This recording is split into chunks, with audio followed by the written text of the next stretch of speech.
Hello students, today we are going to discuss this chapter there isn't time. That means इसका हिंदी क्या हुआ, समय नहीं है। इसका वर्णिंग्स मैंने करवा दिया था पिछले लेक्चर में, तो आई होप आप लोग याद किए होंगे और पेयर में भी कर लिए होंगे।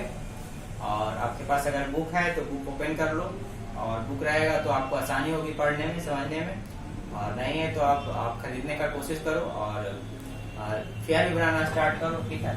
तो ये वर्डमिंग्स मैंने करवा दिया था, आज हम लोग इसका डिस्कशन करेंगे, ठीक।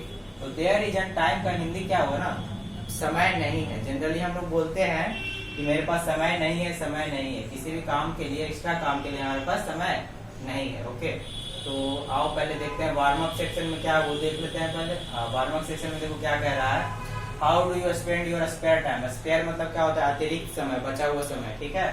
Do you often wish that you had more spare time to do what you love, discuss in the class. देखो अब क्लास में तो हो नहीं, आप घर पे हो, तो जनरली आप पेरेंट्स और गार्जियन के साथ भी आप डिस्कशन कर सकते हो, घर पे ही डिस्कशन कर सकते हो इसके बारे में कि आप अपना जो स्पेयर टाइम है, जो बचा हुआ समय रहता है, आपके काम से बचा हुआ समय जो रहता है, अतिरिक्त समय है, उसे आप कैसे आप यूज करते हो, ठीक ना। Do you often wish that you had more spare time to do what you love. तो आप ये भी विश करते हो कि काश मेरे पास और ज्यादा समय होता कि और मैं बाकी चीजों को जो मुझे करना पसंद है, जो मुझे अच्छा लगता है, उसे मैं कर सकता, ठीक ना। तो चलो अब चलते हैं रीडिंग सेक्शन पे। रीडिंग सेक्शन में देखो क्या कह रहा है, read this poem about all the things the poet would do if only she had spare time. देखो रीड दिस पोएम अबाउट, आप उन सब चीजों के बारे में देखो यहाँ सीखना है, पढ़ना है इस पोएम में। The poet would do if only she had spare time. जो पोएट हैं वो क्या करना चाहती हैं कि जो भी उनका ख्वाब है, दैट मीन जो उनको करना अच्छा लगता है, ठीक है, तो उसको आप अपने अतिरिक्त समय में कर सकते हो। देखो इनको इनके पोएट कौन है पहले मैं इंट्रोड्यूस कर दूं। आई थिंक लास्ट पेज में होगा, नहीं है, अच्छा ऐसे हम बोल देते हैं कि जो एक पोएट है एलानोर फैरिजियन। ये क्या है, एक लेडीज नरेटर है, ठीक ना। इन्होंने बहुत सारे पोएम लिखे हैं और स्टोरी भी लिखी है, ठीक है। तो ये एक तरह से अपने बारे में बोल रहे हैं, ये आप खुद पे क्रिएट किए हैं ये पोएम कि मेरा जो स्पेयर टाइम है वो मैं कैसे व्यतीत करना चाहती हूँ और मेरा क्या ख्वाब है। तो देखो स्टार्ट करते हैं। There is an time, there is an time to do the things I want to do, ठीक है, with all the mountain tops to climb. ये भी पोएम है जो राइमिंग पे रिलेटेड है, दैट मींस आपको यहाँ से पकड़ना चाहिए। There is an time, there is an time to do the things I want to do with all the mountain tops of climb and all the woods to wander through। देखो क्या कह रहा है, समय नहीं है, समय नहीं है, ठीक है। जनरली हम लोग बोलते हैं कि मेरे पास तो समय ही नहीं है ये करने के लिए, ठीक है। To do the things I want, जो मैं करना चाहता हूँ या चाहती हूँ, मेरे पास ये काम करने के लिए समय ही नहीं है। with all the mountain tops to climb and all the woods to wander through। Mountain tops मतलब चोटी, ठीक है।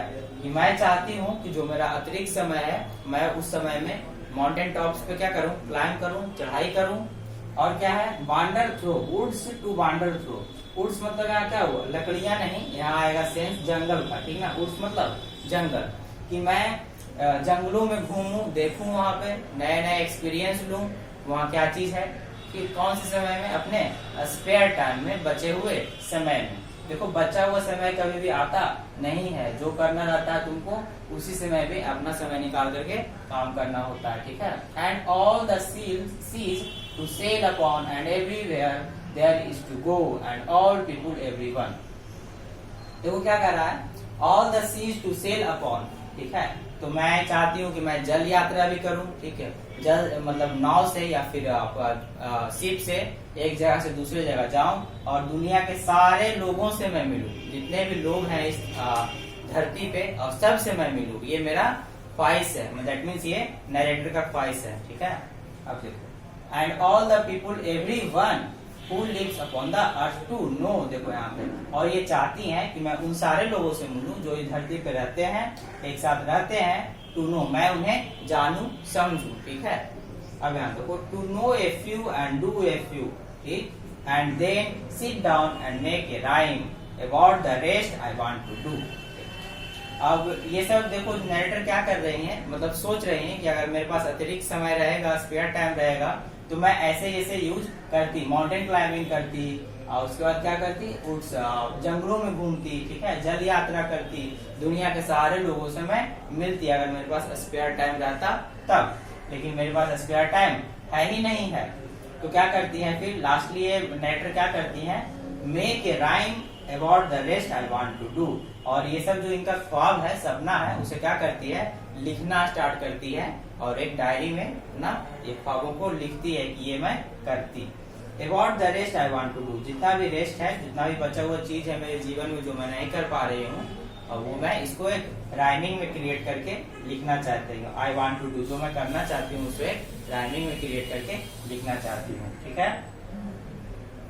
तो ये था आपका पोएम, ठीक है। और इसको आप क्या करोगे, मैंने पिछले बार में बोला था कि आप रफ शीट में एक बार क्या करोगे, इसको लिख लोगे, तो लिखने से आपका राइटिंग स्किल डेवलप होगा। और अभी जैसे मैंने समझाया, तो वीडियो को पॉज करके देखोगे और बार बार सुनोगे, ठीक है, तो आपको ज्यादा समझ में आएगा। तो इन शॉर्ट अगर समराइज किया जाए इस पोएम को, तो इसमें यही कहा गया है कि आपके पास समय तो बहुत है, लेकिन आप उसका यूटिलाइज कैसे करते हो ये आप पे डिपेंड करता है, ठीक। जैसे आपके पास समय बचा है, मान लीजिए 24 आवर्स में से आपको 4 घंटा 5 घंटा आपको बच जाता है, मतलब आप फ्री रहते हो उस समय, तो आप उसको कैसे यूटिलाइज करते हो ये आप पे डिपेंड करता है। और ये सिर्फ सोचने से नहीं होता है कि हम मेरे पास समय, काश मेरे पास समय रहता, ये वर्ड तो होना ही नहीं चाहिए। काश मेरे पास समय रहता, ये वर्ड तो होना ही नहीं चाहिए, क्योंकि समय देखो कभी आता नहीं है, समय क्रिएट करना पड़ता है। Time, you have to create your time, आपको खुद से अपना समय बनाना पड़ेगा, तभी आप किसी भी काम को, अपने किसी भी ख्वाब को, ठीक ना, विश को आप पूरा कर सकते हो। चाहे वो कुछ भी हो, आप पढ़ने का हो या फिर कहीं घूमने का हो, लोगों से मिलने का हो, वो आप पूरा कर सकते हो, ठीक। तो ये पिक्चर्स में आप देख रहे हो, जैसे ये जंगल है, यहाँ पे क्या है, लोग नेटर जो है लोगों से मिल रही हैं, और यहाँ फाइनली क्या कर रही हैं, अपने राइमिंग को क्रिएट कर रही हैं, लिख रही हैं, ठीक है। तो ये था पोएम। और वांडर मतलब मैंने पिछले बार बताया ही था कि इधर उधर भटकना, ठीक है। देखो यहाँ स्टार लिखा हुआ है, यहाँ स्टार बना हुआ है, देखो माउंटेन टॉप्स, इसका नीचे मैं बताता हूँ स्टार क्यों है। स्टार इसलिए है, this is a spelled mountain top, जो यहाँ पे बीच में डैश दिया होगा उसमें, लेकिन यहाँ क्या है, पूरा अगर मीनिंग पढ़ेंगे तो ऐसे आएगा, एक साथ आएगा, माउंटेन टॉप्स मतलब ऊंची ऊंची चोटियां, पहाड़ों की चोटी। तो ठीक है, अब मिलते हैं हम लोग इसी के क्वेश्चन आंसर के साथ, और मैं अब आऊंगा नेक्स्ट लेक्चर में, इसी के क्वेश्चन आंसर बताऊंगा। और आई होप आप लोग शेयर करो और इसे समझो, और किसी भी तरह का पढ़ाई में कोई प्रॉब्लम है तो आप कांटेक्ट करो। Thank you so much.